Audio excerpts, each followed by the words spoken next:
Құрметті әріптестер, құрметті форумға қатысушылар. Ұлылар мұрасы және заманауи білім тақырыбындағы қазақ тілі мен әдебиеті мұғалімдерінің халықаралық форумы аясында қазақ тілі мен әдебиеті пәнін оқыту, рухани және ізгілік сабақтастығы тақырыбында дөңгелек үстел ұйымдастырылды. Бұл дөңгелек үстелге Петропавл және Алматы қаласының Назарбаев зияткерлік мектебінің қазақ тілі мен әдебиеті мұғалімдері, география пәні мұғалімі, кураторлар және осы мектептердің түлектері қатысты. Сонымен бірге бұл отырысқа Петропавл қаласы педагогикалық шеберлік орталығының тренерлері қатысты. Осы дөңгелек үстел барысында қазақ тілі мен әдебиеті пәнін оқытуға қатысты мәселелер көтеріліп, мұғалімдер өз тәжірибелерімен бөлісті. Осыған қатысты сұрақтар қойылып, талқылаулар жүргізілді. Қайырлы күн, құрметті тіл жанашырлары.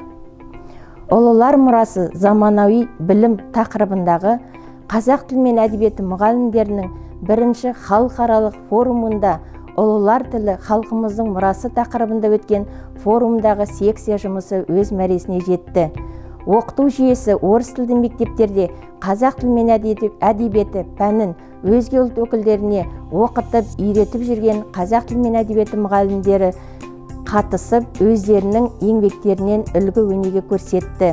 Осы секция жұмысына Солтүстік Қазақстан, Петропавл қаласы, Қарағанды, Батыс Қазақстан, Ресей облыстарының тәжірибелі ұстаздары өздерінің іс тәжірибелерімен бөлісті. 2020 жылы 15 қазанда ұлылар мұрасы және заманауи білім тақырыбында қазақ тілі мен әдебиеті мұғалімдерінің бірінші халықаралық форумының жастар санасының жаңғыруындағы ұлылардың ағартушылық қызметінің құндылық негіздерін көрініс атты секция жұмысы өтті. Жұмыс барысында техникалық және кәсіптік білім беретін мекемелерде қазақ тілі мен әдебиеті, кәсіби қазақ тілі пәндерін оқыту арқылы жастардың санасы мен ойлауының жаңа моделін қалыптастыру мәселесі қарастырылды.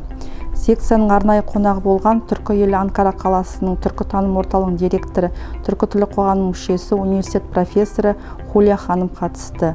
Хулия ханым өз сөзінде жастар тәрбиесіне ықпал ететін қазақ зиялылары, алаш ұраншыларының еңбектеріне тоқталды.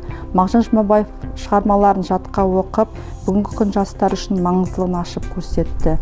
Сондай-ақ секция жұмысында Нұр Сұлтан қаласы, Семей қаласы, Петропавл қаласының техника және кәсіптік білім беретін мекемелерінің қазақ тілі мен әдебиеті пәні мұғалімдері қатысып, өз жұмыстарымен бөлісті.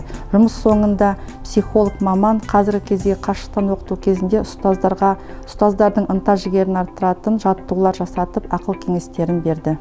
Ағымдағы жылдың 9 қазан күні үлкен форум аясында қазақ тілі, қазақ әдебиеті мұғалімдері өздерінің секция жұмысын бастап кеткен болатын.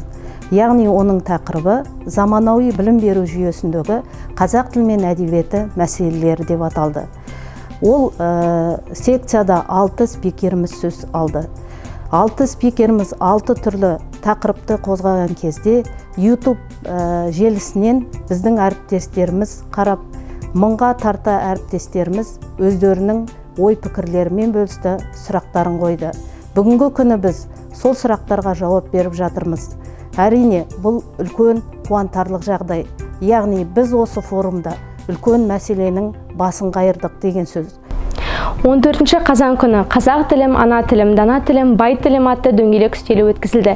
Мектеп алды ұйым және бастауыш сыныпта қазақ тілі пәнінің ұстаздары өзекті мәселелерді қозғап, айтылған ұсыныстарды ескеріп, әрі қарай қарастыратын болдық.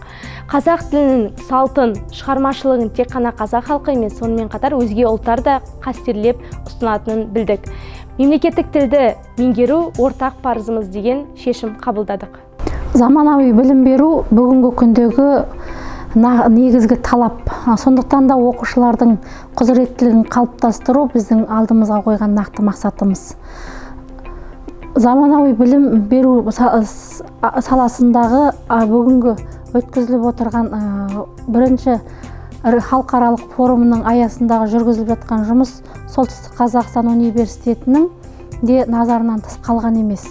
Сондықтан да қазақ тілі мен әдебиеті кафедрасының арнайы ұйымдастыруымен өткен біздің талқылауымыздағы қазақ тілі мен әдебиеті пәндеріндегі студенттердің құзыреттілігін қалыптастыру деген тақырыптағы өткізілген әдістемелік жұмысымызда біз болашақ мұғалімдердің мектепке барғанда нақты даярлығын көрсету туралы жұмыстарды жүргіздік. Білім саласындағы әдістемелік орталық тарапынан ұйымдастырылған ұлылар мұрасы және заманауи білім тақырыбындағы халықаралық форум өз мәресіне жетті.